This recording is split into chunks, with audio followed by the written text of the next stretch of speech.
over the next 10 years. Okay, this is where immigration is going to be happening, where opportunities in immigration are going to be.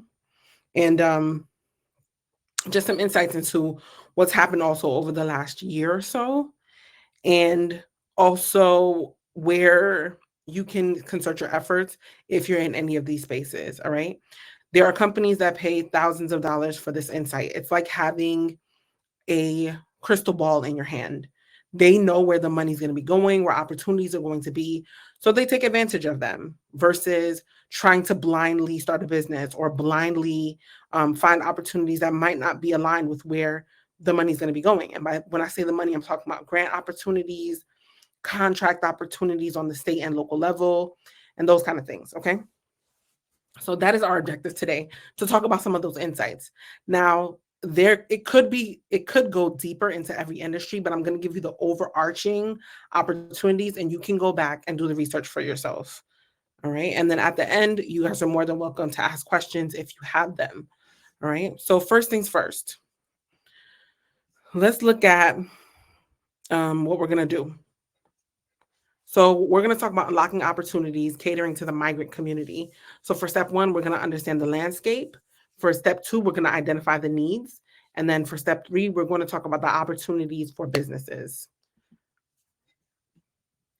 So let's break it down real quick. In 2023 alone, we saw over 2.5 million migrants enter into the U.S., according to Customs and Border Protection Insights.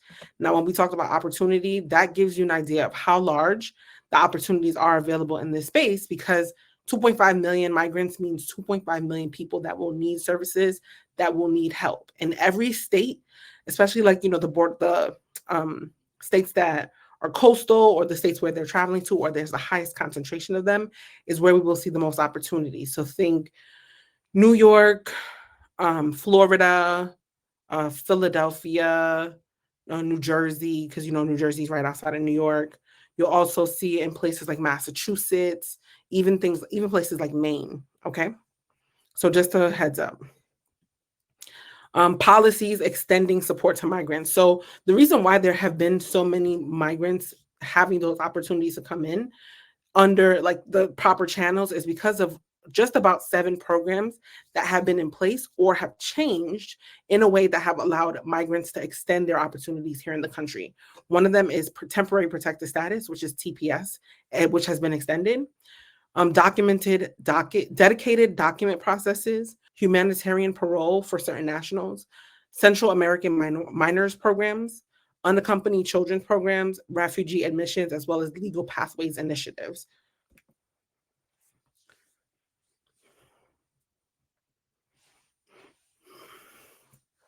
So here's how we're going to harness the opportunities by aligning with migrant support programs, okay?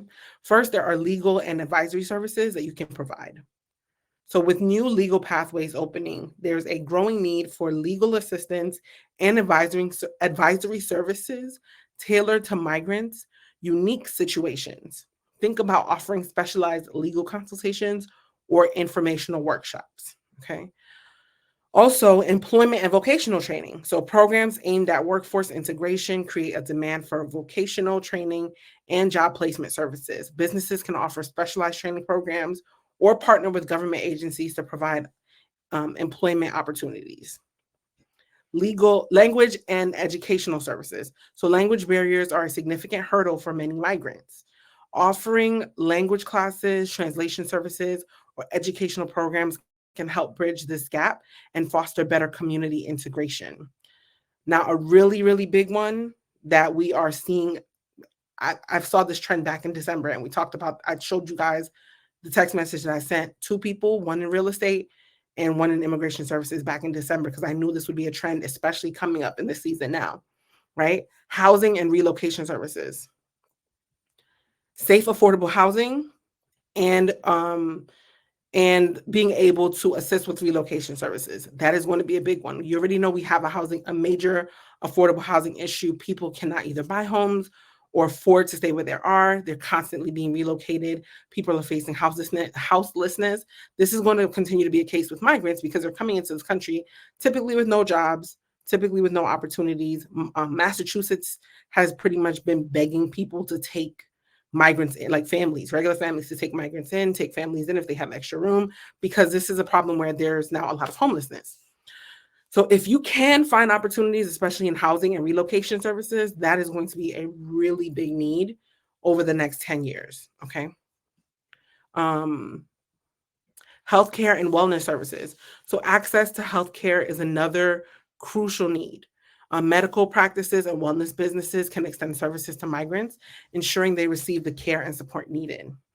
So what about cultural integration programs? Help migrants navigate their new environment with cultural orientation programs, community engagement activities, and support networks that ease the transition and promote inclusivity. So think about it, right? Like whenever I don't know if you guys have traveled very much, but if you have, then what you'll find is most people like to cluster into groups where they are familiar with each other, right? So that's why cultural integration will be important. Churches, organizations like churches, where people are familiar with either their own culture or their own religion, will become super important in the next couple of years, as well as like organizations where people can just have community will also be important, okay? Last but not least, technology and app development. So digital platforms can offer tremendous support, from helping migrants understand their rights to connecting them with local resources. Tech companies have the opportunity to develop apps focused on these needs.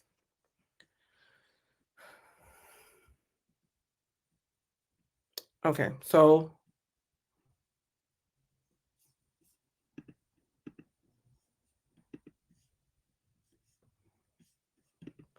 let's go down a little bit deeper into legal and advisory services.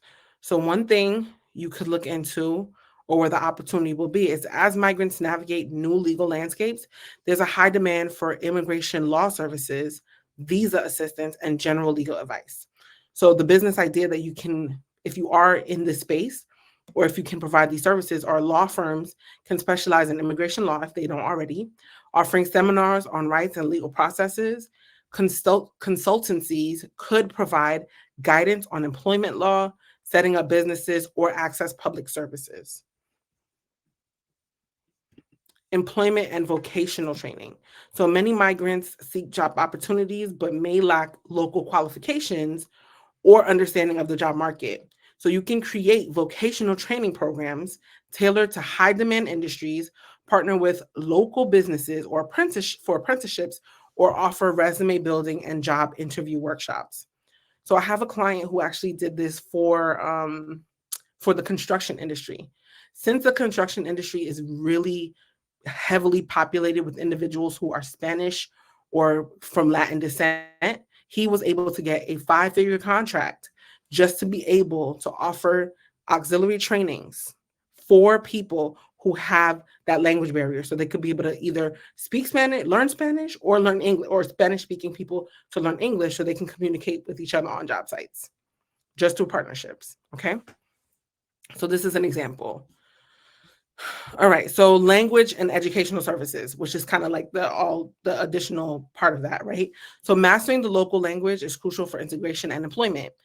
If you are going to work in a country, you got to speak the language. So being able to offer like translation services, or being able to offer educational resources for people to learn English, would be a great opportunity in the space over the next 10 years.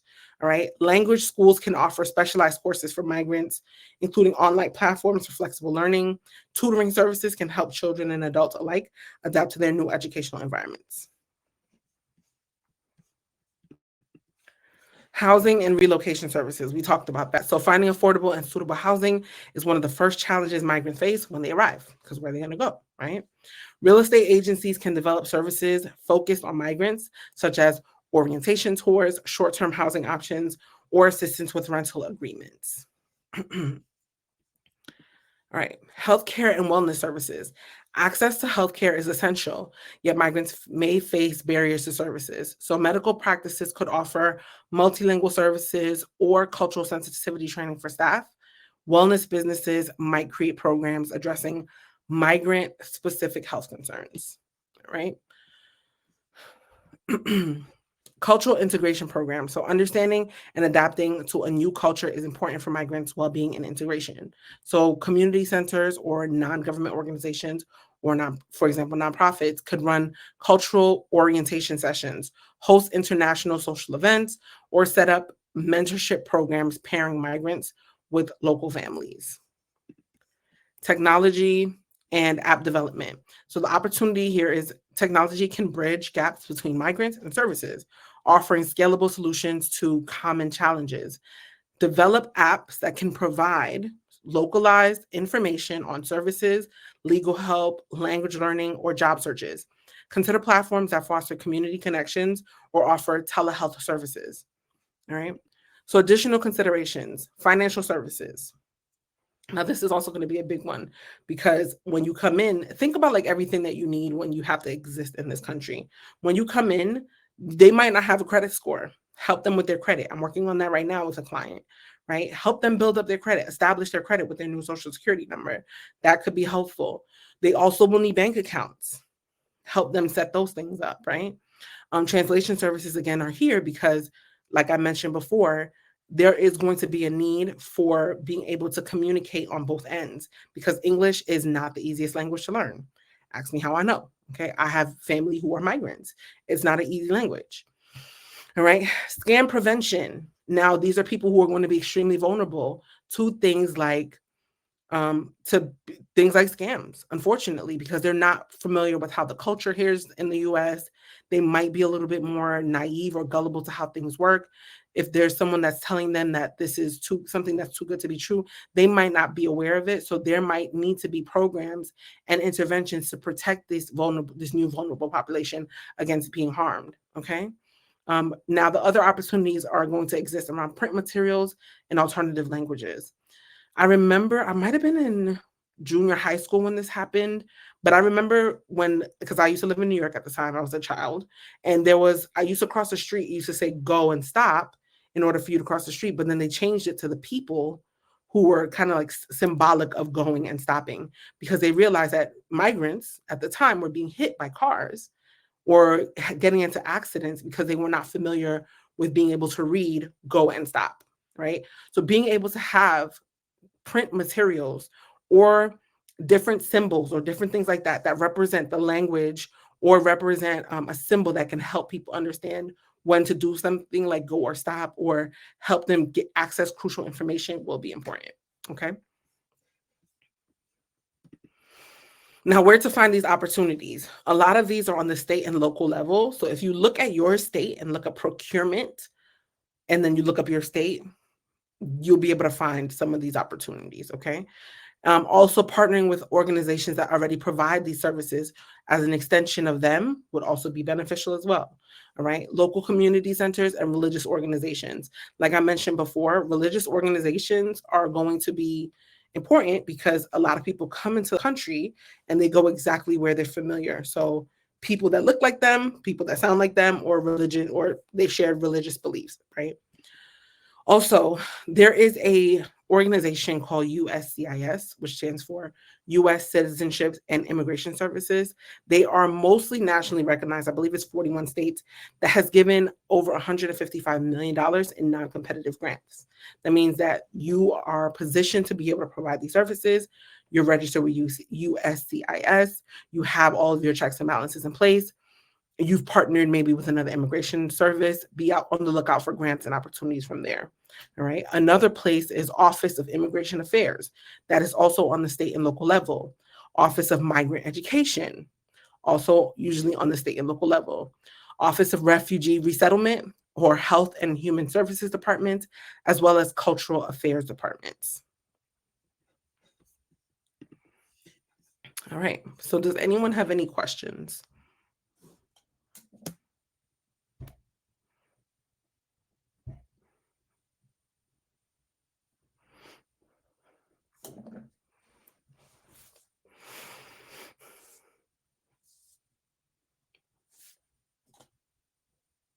Does anyone have any questions?